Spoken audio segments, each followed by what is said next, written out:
इस वीडियो के अंदर हम लोग डिस्कस करने वाले हैं ईएसआई एंड पीएफ रजिस्ट्रेशन के बारे में। जी हाँ, ईएसआई पीएफ किसको चाहिए होता है, प्लस श्रम सुविधा जो पोर्टल है, जो गवर्नमेंट का ऑनलाइन पोर्टल है, उसके थ्रू आप ईएसआई और पीएफ का रजिस्ट्रेशन नंबर कैसे ले सकते हैं। Step by step online process बताऊंगा, क्या क्या डॉक्यूमेंट्स चाहिए होते हैं। प्लस यहाँ पे आपको एक अलग से ईपीएफओ के पोर्टल पे भी रजिस्टर करना रहता है और उसके अंदर आपको क्या क्या अटैचमेंट चाहिए होते हैं, आफ्टर रजिस्ट्रेशन क्या आपको स्टेप्स लेने हैं, किनको मैंडेटरी होता है, किनको लेना मैंडेटरी होता है। तो मतलब सारी जानकारी दूंगा ए से लेकर जेड तक, तो प्लीज पूरा वीडियो यहाँ पे जरूर देखिएगा। आज शुरू करने से पहले बताना चाहूंगा, अगर प्रोफेशनल एक्सपर्ट के थ्रू ईएसआई या पीएफ की अगर आप सर्विस अवेल करना चाहते हैं, link in the description box. आप हमारे 1700 से भी ज्यादा रिव्यूज के ऊपर ट्रस्ट कर सकते हो। पहले बात कर लेते कि पीएफ जो है किन के लिए, किस कंपनी के लिए यहाँ पे कंपलसरी होता है। तो एक सिंपल सा रूल है, जिस भी कंपनी के अंदर मोर देन 20+ एम्प्लॉयज है उनके लिए भाई कंपलसरी है। बाकी अगर लेस देन 20 भी है तो वो कंपनी भी वॉलंटरी बेसिस पे प्रोविडेंट जो पीएफ का रजिस्ट्रेशन होता है उसके अंदर यहाँ पे रजिस्टर कर सकती है। अब ईएसआई का जो रजिस्ट्रेशन होता है वो मैंडेटरी तब होता है जब बेसिकली कोई भी एक मैन्युफैक्चरिंग बेसिकली कंपनी है, फैक्ट्रीज एंड एस्टेब्लिशमेंट एक्ट उसके ऊपर एप्लीकेबल होता है, इंक्लूड शॉप्स हो गया, होटल हो गया, रेस्टोरेंट वगैरह हो गया।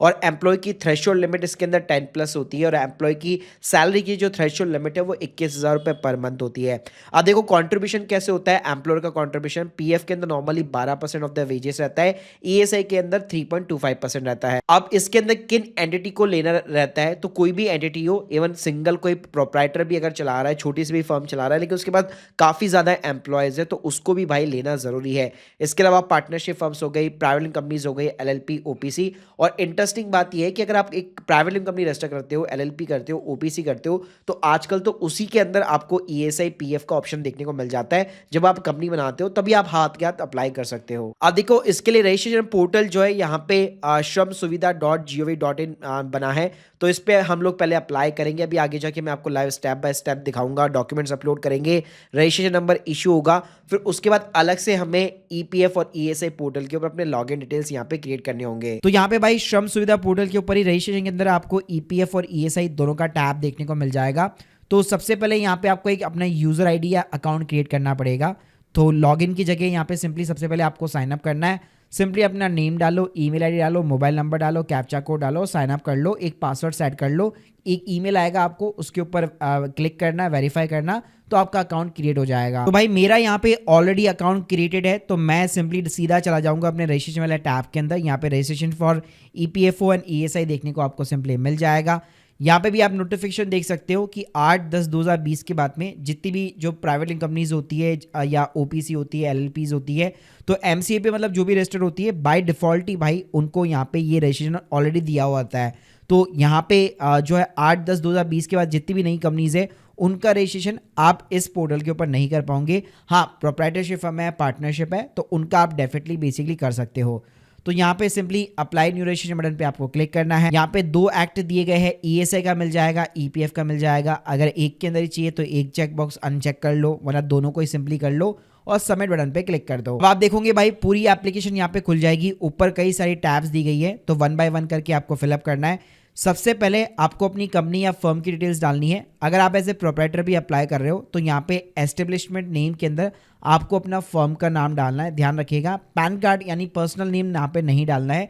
प्रोप्राइटर के अंदर भी स्टिल आपको फर्म का नाम डालना है। बाकी पार्टनरशिप है या प्राइवेट कंपनी है पुरानी वाली, तो उसके अंदर as per the pan card आप नाम डाल सकते हो। नीचे भाई वर्क प्लेस का एड्रेस आ जाएगा, जो भी आपका बिजनेस का एड्रेस प्रूफ है, जिसमें प्रेमाइस का नेम हो गया, स्टेट, स्ट्रीट नेम हो गया, टाउन नेम हो गया, पिन कोड वगैरह, नियरेस्ट पुलिस स्टेशन वगैरह, कब से आपने बिजनेस को शुरू कर रखा है, आपका पर्सनल पैन कार्ड नंबर हो गया, एस्टेब्लिशमेंट में कैटेगरी है कि शॉप है कि फैक्ट्री है, तो उस अकॉर्डिंग आप यहाँ पे सेलेक्ट कर सकते हो। ऑनरशिप टाइप के अंदर आपका प्रोप्राइटरशिप फर्म हो गया या फिर प्राइवेट कंपनी है, पार्टनरशिप है, तो उसके अकॉर्डिंग आप सेलेक्ट कर सकते हो। नीचे आप देखोगे तो यहाँ पे अगर आपने फैक्ट्री सेलेक्ट कर रखा है तो फैक्ट्री का लाइसेंस नंबर आपके पास में होना चाहिए, तो उसकी डिटेल्स यहाँ पे आपको डालनी पड़ेगी। स्टार्टअप इंडिया स्कीम में अगर आप रजिस्टर्ड हो तो वो डिटेल्स आप डाल सकते हो। उद्यम का अगर आपके पास सर्टिफिकेट है तो एमएसएमई का सर्टिफिकेट वगैरह नंबर डाल सकते हो। कोई भी चीज़ सब कंपलसरी नहीं है, ये सारी चीज़ें ऑप्शनल है।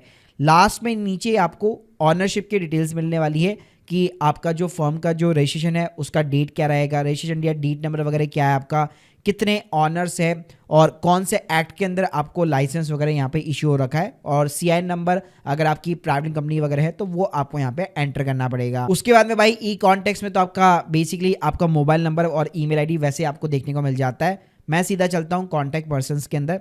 तो यहाँ पे जो है आपको प्राइमरी जो मैनेजर या जो भी ऑनर है बेसिकली उसकी डिटेल्स डालनी है। तो उसका नेम हो गया, जेंडर हो गया, डेट ऑफ बर्थ हो गई, फादर्स नेम हो गया, वो कब से इस पोजीशन के ऊपर यहाँ पे चीज़ को हैंडल कर रहा है, उसकी डेजिग्नेशन क्या है यहाँ पे कंपनी या फर्म के अंदर, उसका पैन कार्ड नंबर, उसका पर्सनल एड्रेस हो गया, ईमेल आईडी, कॉन्टैक्ट डिटेल्स। इसी तरह प्राइमरी जो ऑनर है उसकी सारी सेम डिट्टो डिटेल्स आ गई।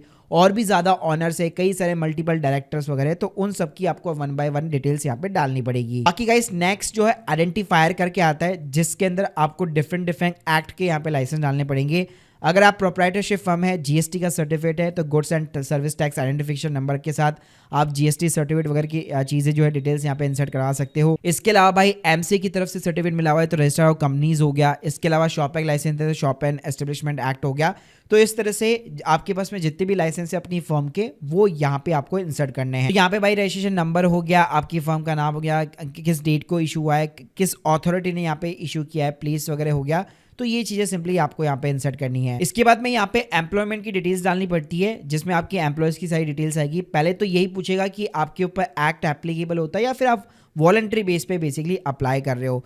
तो उस अकॉर्डिंग भाई यहाँ पे आपको total number of the employees वगैरह चीज़ें डालनी पड़ती है। इसके अलावा अगर आप नीचे देखोगे तो यहाँ पे पूछेगा कि आपकी कंपनी एमएनसी है कि नहीं है। फिर नीचे आप देखोगे कि कोई हाई रिस्क लेवल वाली एक्टिविटी तो नहीं हो रही आपकी कंपनी के अंदर, तो आपको येस और नो के अंदर जवाब देना है। कॉन्ट्रैक्ट बेस पे तो आप यहाँ पे एम्प्लॉय नहीं कर रहे बेसिकली, उस बेस पे आपको येस और नो में जवाब देना है। नीचे आप देखोगे total number of the workers पूछेगा, उस डेट को, पर्टिकुलर डेट को। उसके बाद में भाई जितने भी एम्प्लॉयज जो 21,000 रुपये या उससे जो कम कमा रहे वो कितने हैं वो आपको नंबर्स में डालने हैं, मेल डालना है, फीमेल वगैरह डालना है। नीचे आप देखोगे टोटल वेजेस आपने कितनी पे की है उसकी डिटेल्स यहाँ पे जानी है, प्लस 10 या 20 एम्प्लॉयज जो आप क्रॉस कर चुके हो, लिमिट किस डेट को हुआ है तो वो डेट आपको इंसर्ट करनी है। फिर उसके बाद में भाई नीचे आपका इनकम टैक्स का वार्ड या सर्किल हो गया, वो आपको यहाँ पे इंसर्ट करना है। Maximum number of the person कितने आप 1 डे के अंदर आप एम्प्लॉय करते हैं एज पर द लाइसेंस, वो आपको यहाँ पे इंसर्ट करना है। नीचे आपको यहाँ पे कॉमन डिटेल्स देखने को मिल जाएगी कि आपकी जो प्रीमाइसेस है जहाँ से आप बिजनेस रन कर रहे हो वो खुद की है या फिर रेंटेड है या फिर लीज के ऊपर है, तो उस अकॉर्डिंग यहाँ पे आपको डिटेल्स डालनी है।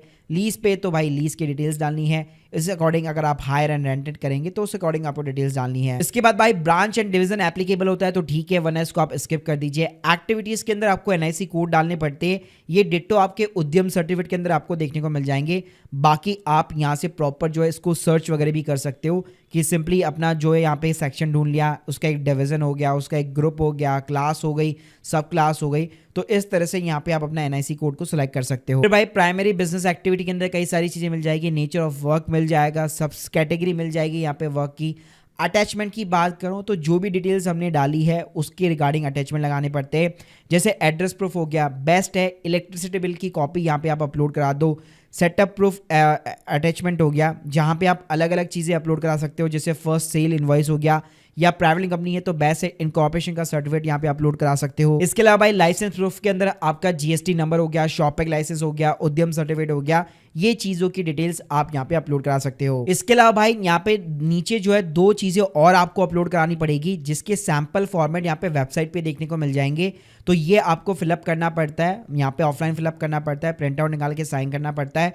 नेम ऑफ द एस्टेब्लिशमेंट हो गया, एड्रेस हो गया, नीचे आपके साइन वगैरह चाहिए होंगे, तो ये आपको अपलोड कराना है। प्लस वॉलंटरी बेस पे अगर आप अप्लाई कर रहे हो तो यहाँ पे एक और फॉर्मेट आपको मिल जाएगा, उसको भी आपको यहाँ पे प्रॉपर फिलअप कराना पड़ेगा, और जितने भी एम्प्लॉयज़ हैं उनकी रजामंदी चाहिए होगी, तो सबके साइन वगैरह होंगे, तो ये चीज़ें करके उस डॉक्यूमेंट को भी यहाँ पे आपको अपलोड कराना है। तो भाई लास्ट में सारी चीज़ें होने के बाद में जैसे आप एप्लीकेशन सबमिट करते हो, आप डिजिटल सिग्नेचर अगर प्रोप्राइटर हो तो ई साइन के थ्रू भी जा सकते हो, जहाँ पे आधार ओटीपी डाल के आपको अपनी एप्लीकेशन सबमिट करानी होती है। तो यहाँ पे सिंपली भाई आपको अपना आधार नंबर डालना पड़ता है, और उसके लिंक नंबर पे जो भी ओटीपी आएगा वो ओटीपी डाल के आप यहाँ पे वेरीफाई करा सकते हो। और प्लस भाई आपको ईमेल भी मिल जाता है जिसके अंदर आपका एलआईएन नंबर नंबर भी जो है एस्टेब्लिशमेंट का इश्यू हो जाता है और आपका एक्नॉलेजमेंट नंबर वगैरह हो गया।